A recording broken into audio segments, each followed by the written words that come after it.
नाम है। अजीत शुक्ला जी को कोटि कोटि धन्यवाद कि उन्होंने अपने निजी खर्चे पे ऐसा भव्य कार्यक्रम किया। कार्यक्रम तो हम लोगों को कराना चाहिए, क्योंकि जब देश आज़ाद हुआ उसके बाद इस सब की जिम्मेदारी हम ही लोगों की थी, लेकिन अब वो सब सरकारी व्यवस्था उस पर हम कमेंट नहीं करेंगे।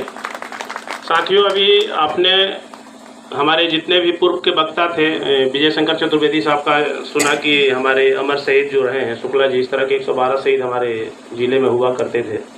एक चीज़ मैं ग्रामवासियों से बताना चाहूँगा कि केवल शुक्ला जी का परिवार उस समय गुलाम नहीं था, पूरा गांव गुलाम था, यूपी गुलाम था, देश भी गुलाम था।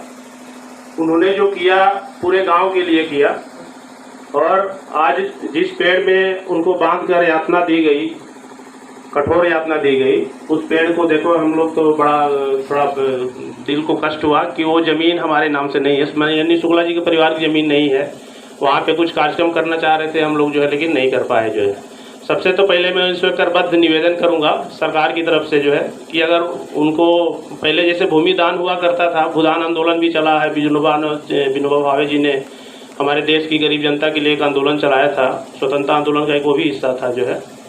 तो अगर उनकी पर्सनल कैपेसिटी होगी तो ज़रूर वो ज़मीन उतना दान कर दें, उसके लिए जो भी खर्च लगा हम लोग, शुक्ला जी भले तैयार है लेकिन हम लोग गुप्त दान से करके उसको हम लोग उसके नाम कराएंगे, ताकि शुक्ला जी के नाम पे वो अक्षय वट जो है, चाहेंगे जैसे इलाहाबाद में उससे भी ज़्यादा भव्य अक्षय वट हम लोग बनाएं, उसको सजा संवार को, क्योंकि घटनास्थल वही है, ये तो उनका घर है।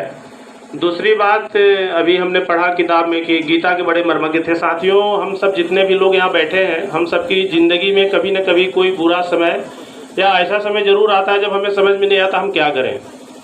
इसके ताज़ा प्रमाण हम खुद हैं कि हमारे ऊपर भी कई बार इस तरह के संकट आए हैं, और ये ऐसी पवित्र धरती है कि एक बार हमने पढ़ा था कि मालवीय जी जब BHU की स्थापना करने गए थे तो बहुत बड़े ज्ञानी आदमी थे, गीता के बहुत गहरी आस्था थी उनकी गीता में। कुछ दिन पहले घटना है, आप लोग पढ़े होंगे, अखबार पढ़ते हैं चाहे न्यूज़ में पढ़ते हैं, गीता प्रेस गोरखपुर में है और नो प्रॉफिट नो लॉस के सिद्धांत पे उदार जी उसका संचालन करते हैं। और उसका मुख्य मकसद यही है कि हमारे हिंदू संस्कृति सभ्यता जो है उसमें सब लिखी है, डिटेल में लिखी है, वो जिंदा रहे, उसका प्रचार प्रसार होता रहे। लेकिन ये दुर्भाग्य है कि इतना उदारवादी व्यक्तित्व इतनी बड़ी संस्था चला रहा है, हम लोग उसका सदुपयोग नहीं करते। गीता प्रेस की किताब की अगर हम लोग अध्ययन करें तो हम लोगों को ज़िंदगी के बहुत सारे ऐसे आयाम जिनसे हम अपरिचित हैं, परिचित होने का मौका मिलेगा। हमारे अमर शहीद स्वर्गीय बुद्धि सागर शुक्ला जी, आज पता चला मैं कि गीता के बहुत अच्छे कर्मकांड ज्ञानी थे जो है, और इसका सदुपयोग असल मानों में उसी समय था जब हमारा देश गुलाम था, जब हमारे सेनानियों को ये नहीं समझ में आई होगी कि देश को कैसे आज़ाद कराया जाए।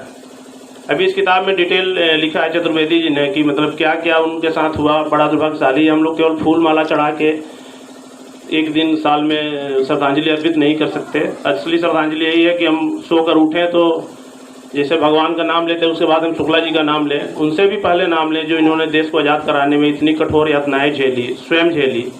गांव में उस समय भी जनसंख्या रही होगी लेकिन अकेले बेचारे गए। अंग्रेजों की एक बात मान लेते तो आज इतनी कठोर यातना नहीं झेलती, देश तो आज़ाद हो ही जाता 1947 में। आज भी हमारे समाज में एक कुरीति है कि जब गाँव में या प्रदेश